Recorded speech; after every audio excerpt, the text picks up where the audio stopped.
हा. आणि तिथं दर्शन घेतल्यावर आई वडील मला म्हणले, श्याम ही दिंडी चालली चुलीपर्यंत, हा.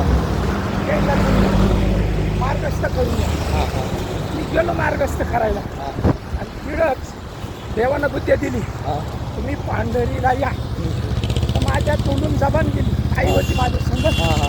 आईला म्हणलो, ताई मी पंढरपूरला जायचं मला म्हणते, भाऊ तुला चालवेल का, हा. तू अपंग आहे. म्हणलं मला पांडुरंग ठेवी तसा चालेल नाही. हा. आणि आईची परवानगी घेतली आणि पंढरीला निघालो. पंढरीला निघालो. आई एवढा शब्द म्हणली, तू मला विचारलं पण आईला विचारलं, बापाला विचार. आलो माझं परत आणि वडिलांना म्हणलो, भाऊ मला पंढरपूरला जायचं. हा. हा. वडील म्हणा, श्याम आपल्याकडे आज खर्च नाही, हो. जाशील का सांग, माझी पेन्शन पुढं आहे. हा. म्हणलो पांडुरंग नेईल मला, हा. मी चालणार म्हणलो.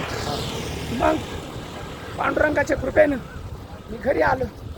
घरी काय बायकून पोरांना कामाचं आहोत. हा. ते म्हणा, तुम्ही कामधंदा सोडता, इकडे घरी काम होत नाही, तर मी चालणार कसे. हो.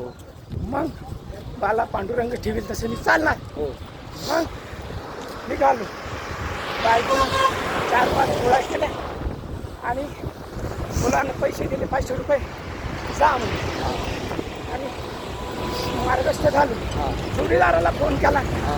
तर बाजीराव मला पांडुर्लीपर्यंत सोडून दे. हो. हो. मग त्याने काय केलं, हा. मला पांडुर्लीपर्यंत आणून सोडलं आणि पान फुलाला 200 रुपये दिले. सोडून मी पांडुरंगाच्या दिंडीत लोणारवाडीतून सामील झालो. लोणारवाडीतून सामील झाल्यावर तिला मुलगी आली. मुलगी आल्यावर, आबा तुम्ही पंढरपूरला चालले. तिने 1000 रुपये खिशात घातले. 1000 रुपये खिशात घातले. लहान मुलीला फोन झाला, ही सिन्नरला राहिला आहे मुंड्यांच्या घरी, मारुती मंदिरच्या समोर. तिथं मुलीला माहिती झालं, आबा तुम्ही पंढरपूरला चालले, तुम्ही या. मग मी पंढरपूरला निघालो म्हणून.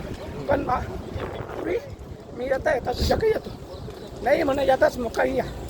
मग मी लोणारवाडीतून सिन्नरला मुक्कामी आलो.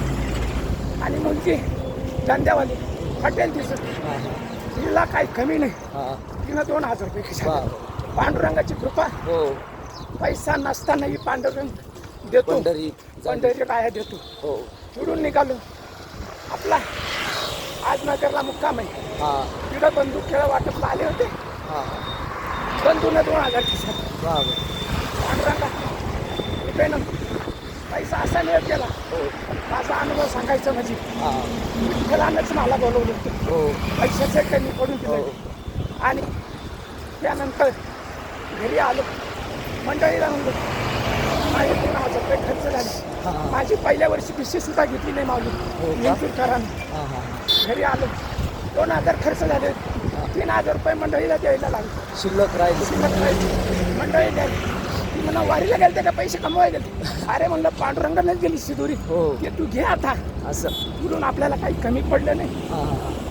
आपल्या घरी छोटा व्यवसाय दुधाचा, 10-15 गाई आहेत, डेअरी आहे, सगळं काही व्यवस्थित आहे. पांडुरंगाच्या आशीर्वादाने आपलं कल्याण झालं माऊली. आता तर बघा, ज्यांचे पाय धडधाकट आहे ते गरीबासाठी एक अपंग माणूस वारी करतोय. आणि माऊली तुमची तिसरी वारी नाही. हो, तिसरी वारी. वडील माझे आजारी होते. गेल्या साली मला जमलं नाही, परंतु या वर्षी 1 जानेवारी मयत झाली. आणि मयत होता त्यांनी एकच सांगितलं, पांडुरंगाची वारी चुकू नको. नाही चुकायची वारी. नाही चुकून देणार पांडुरंग. वडिलांनी दिला. हो. पांडुरंग जय हरी.